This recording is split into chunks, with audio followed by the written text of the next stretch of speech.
নমস্কার, আমি আচার্য দেবজিৎ অ্যাস্ট্রো দেবজিৎ চ্যানেলে সকলকে আমার স্বাগত। নতুন বছর, কন্যা রাশি, কন্যা লগ্ন কেমন যাবে সেই বিষয় নিয়ে আজ আমি আলোচনা করছি। এই কন্যা রাশি, কন্যা লগ্নের বর্তমান নবমে বসে আছে বৃহস্পতি। 18ই মে পর্যন্ত নবমে বৃহস্পতি বসে আছে। আমরা নবম থেকে অনেক কিছু ফল দেখি। নবম ঘর একটা ভাগ্যের ঘর।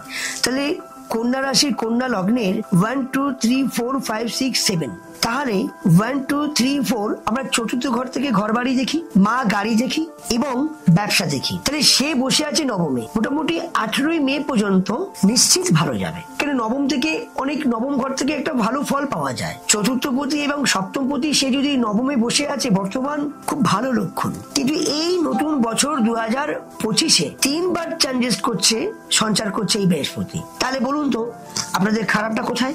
যদি আপনাদের কারুর জন্ম কুষ্ঠুতে যদি কন্যা রাশি, কন্যা লগ্নে কোনো প্রবলেম হচ্ছে, তাহলে একটু বিচার করে দেখুন, নিশ্চয়ই আপনার জুপিটার ভালো পজিশনে নেই। কেন বর্তমান বৃহস্পতি আপনার বৃষ রাশিতে আছে, কিন্তু আপনার প্ল্যানেটে জুপিটার কোথায় বসে আছে সেটা তো আমি জানি না, আপনিও জানেন না। তাহলে আপনাদের কি করতে হবে? কোনো ভালো জ্যোতিষীর দ্বারা একটু আপনার জন্ম চার্টটা বিচার করা প্রয়োজন। কিন্তু একটা কথা মাথায় রাখবেন, কন্যা রাশি, কন্যা লগ্নে দ্বিতীয় যখন 18ই মে কন্যা রাশির কন্যা লগ্নে দ্বাদশে যখন কেতু জয়েন করবে 18ই মে, তখন কিন্তু একটা না একটা সমস্যা কিন্তু আপনাদেরকে দেখাতে পারে। গুপ্ত শত্রু বাইরে থেকে আপনাকে ডিস্টার্ব করছে, এই সমস্যাটা কিন্তু হতে পারে। কারণ না, আপনার অষ্টমে তখন রাহু চলে আসবে। এই অষ্টমে রাহু চলে আসা মানে গুপ্ত শত্রু একটা কিন্তু আপনাদের তৈরি হতে পারে।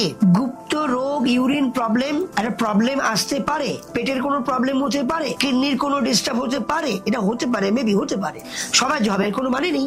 কিন্তু যাদের জন্ম কুষ্ঠিতে রাহু যদি পীড়িত হয় তাদেরই এই প্রবলেমটা হবে। তাই নতুন বছরের এই 2 বছর পর গ্রহ কিন্তু সব সঞ্চার করছে, যেটা 2 বছর হয়নি। কিন্তু এখানে আমাদের একটা বোঝা দরকার যে একাদশে মঙ্গল জুন মাস পর্যন্ত নিঃস্ব অবস্থায় আছে। এর ফলে কি হচ্ছে আপনাদের বলুন তো? আপনাদের প্রবলেমটা হচ্ছে কি?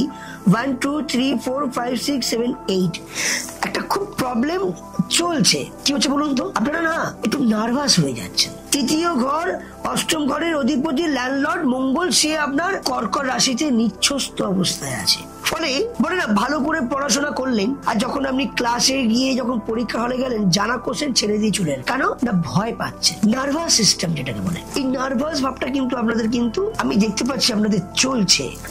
যাব কোনো ভয় লাগবে না তো? যাব কোনো ক্ষতি হবে না তো? পাড়াদের মধ্যে, প্রতিবেশীর মধ্যে একটা অশান্তির জায়গায় চলছে।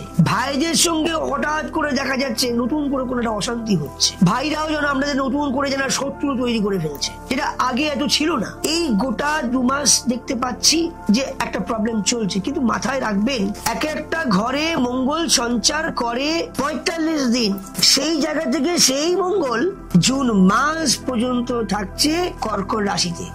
কিন্তু একটা কথা মাথায় রাখবেন, এখানে আপনার কন্যা লগ্নের কন্যা রাশির মঙ্গল এখানে কিন্তু একাদশ ঘর। তাহলে একাদশে তো মঙ্গল, কেন একাদশে যে কোনো গ্রহ থাকলে ভালো ফল পাওয়া যায়, তাহলে এখানে তো একাদশে মঙ্গল ভালো ফল পাওয়ার কথা, তাহলে কেন দিচ্ছে না? প্ল্যানেট অনুযায়ী, জন্ম কুষ্টি অনুযায়ী যদি মঙ্গল যদি আপনার দুর্বল অবস্থায় থাকে, তাহলে সেই ফল কিন্তু আপনি পাবেন না।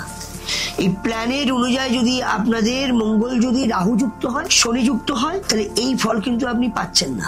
সবাই কি পাচ্ছে না?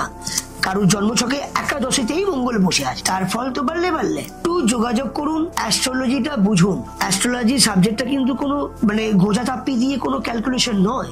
এই ক্যালকুলেশনটা একটা বিজ্ঞান কানেকশন, 4 যুগ থেকে আছে। আজকে এই জ্যোতিষবিদ্যা, অ্যাস্ট্রোবিদ্যা ক্যালকুলেশন যদি না থাকতো, তাহলে পৃথিবীতে পাঁচিটাও সৃষ্টি হতো না।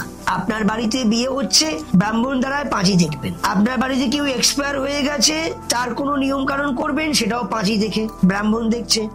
আপনার বাড়ি অন্নপ্রাশন করবেন, গৃহপ্রবেশ করবেন, বিয়ে দেবেন, যাবতীয় কাজ, দুর্গাপুজো, কালী পুজো, সনাতন ধর্ম অনুযায়ী আমরা যা পুজো করি, এমনকি মুসলিম ভাইরাও পর্যন্ত যারা গণনা করে তাদেরও একটা ক্যালকুলেশন আছে, সেটাও কিন্তু চাঁদ রাত দেখে। চাঁদ কে গ্রহ নক্ষত্র। তাহলে আমরা যদি মনে করি যে অ্যাস্ট্রোলজি ভুল, এটা আমরা খুব বোকামি করছি। তাই আপনাদের আশেপাশে যদি কোনো অ্যাস্ট্রোলজার থাকে, আপনারা একটু সঠিক গণনা করে নিয়ে যদি আপনারা গ্রহ নক্ষত্র ঠিক করতে পারেন, তো ডেফিনেটলি আপনাদের ভালো হবে, নিশ্চয়ই ভালো হবে। সঞ্চার কখনো ভুল বলে না, নয় 2 দিন আগে, নয় 3 দিন পরে, অবশ্যই হয়। তাই কন্যা লগ্ন, কন্যা রাশি নতুন বছর আপনাদের ওয়েলকাম জানাই, আপনাদের অবশ্যই ভালো যাক, ভালো থাকবেন, সুস্থ থাকবেন। জয় মা।